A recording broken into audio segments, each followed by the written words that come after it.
Assalamualaikum warahmatullahi wabarakatuh. Selamat datang di channel pendidikan, channel edukasi, baik pedagogi maupun andragogi. Pada kesempatan ini kita bersama-sama belajar cara menyusun daftar isi secara otomatis. Saya sering melihat para peserta didik, anak-anak SMA, SMK, mahasiswa, bahkan bapak ibu guru belum memanfaatkan fasilitas table of content saat menyusun daftar isi sebuah laporan atau sebuah makalah. Seringkali saya melihat laporan hasil penelitian tindakan kelas atau classroom action research. Saya sering temukan halaman yang tercantum pada daftar isi tidak sesuai dengan halaman yang ada di isinya. Hal ini terjadi disebabkan saat menyusun daftar isi tidak memanfaatkan fasilitas daftar isi secara otomatis, atau beliau-beliau tadi menyusun daftar isi secara manual. Hal ini tentu sangat melelahkan karena kita harus seringkali mengadakan editing baik di isinya maupun di daftar isi. Apalagi kalau isinya belum fix, belum fix. Pada saat kita mengubah isinya, tentu daftar isinya akan berubah dan seringkali kita lupa ini. Untuk itu, mari kita belajar bersama-sama memanfaatkan fasilitas table of content untuk menyusun daftar isi sehingga semuanya serba otomatis, serba mudah. Kalau toh kita mengadakan editing, perubahan-perubahan pada isi, daftar isi secara otomatis akan menyesuaikan. Langkah pertama, kita buka aplikasi Microsoft Word. Kita buka, terus kita juga buka pula laporan yang akan kita susun daftar isinya. Di dalam contoh ini saya hanya membuat contoh menyusun daftar isi satu bab saja. Ini kebetulan bab pendahuluan. Nanti kita susun daftar isinya secara bersama-sama. Langkahnya yang pertama kita klik insert, klik insert ini. Terus yang kedua nanti kita klik reference. Ketiga kita klik daftar isi atau table of content. Pada saat kita klik table of content sudah tampil ada template seperti ini ya.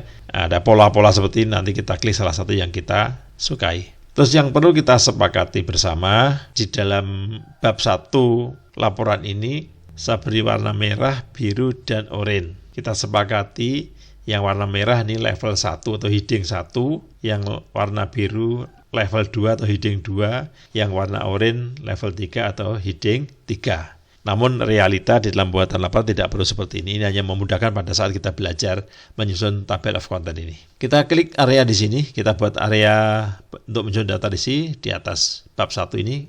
Ini nanti kita jadikan area untuk menyusun daftar isi. Sekarang kita klik add level. Jadi kita sudah klik insert, klik reference.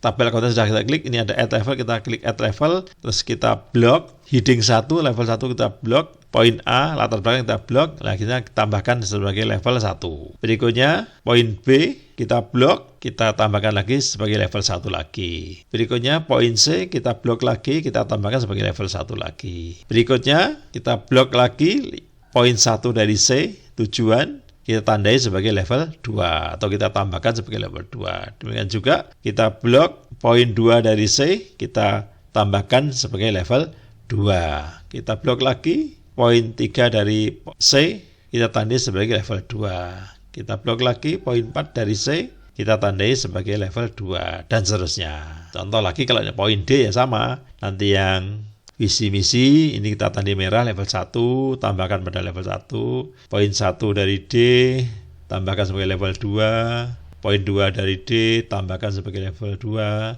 poin 3 dari D, tambahkan sebagai level 2, dan poin 3 dari D, tambahkan sebagai level 2, dan begitulah seterusnya. Dan saya ulangi, kita sepakati, jadi yang merah ini level 1, kita tambahkan menjadi level 1 nanti, yang biru sebagai level 2, yang orange sebagai level 3 dan seterusnya. Nah, sekarang tadi kan kita masih menandai level 1 dan 2. Sekarang memasukkan level 3. Sekarang poin F, sasaran dan target pengawasan 1A kita tandai, kita blok, kita tambahkan untuk level 3. Demikian juga ini ya, B ini kita blok, nanti kita tambahkan sebagai level 3.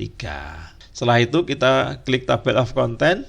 Kita sudah ada ini. Ada pola-pola pilihan, misalkan nanti kita pilih salah satu. Oke, Kita klik salah satu, ya kita klik ini, pola ini, isi, kita klik, daftar isi sudah tersusun secara rapi, secara otomatis. Nanti apabila kita mengubah isinya, isi pada laporan tersebut, isi dari bab 1 ini, otomatis kata-kata, kalimat-kalimat yang ada di sini akan berubah. Demikian juga nomor halamannya, sehingga kita tidak ribet. Jadi saat kita editing di kontennya, maka daftar isi pun akan berubah secara otomatis, akan melakukan sinkronisasi ya. Kita hanya perlu klik ini tadi, update tabel, sudah sinkronisasi otomatis. Oke, seperti itu. Terima kasih. Semoga yang singkat ini bermanfaat. Kita coba. Assalamualaikum warahmatullahi wabarakatuh. Jangan lupa bantu subscribe, like, komen, dan tonton sampai tuntas agar mendapat manfaat dari tayangan ini. Sekian.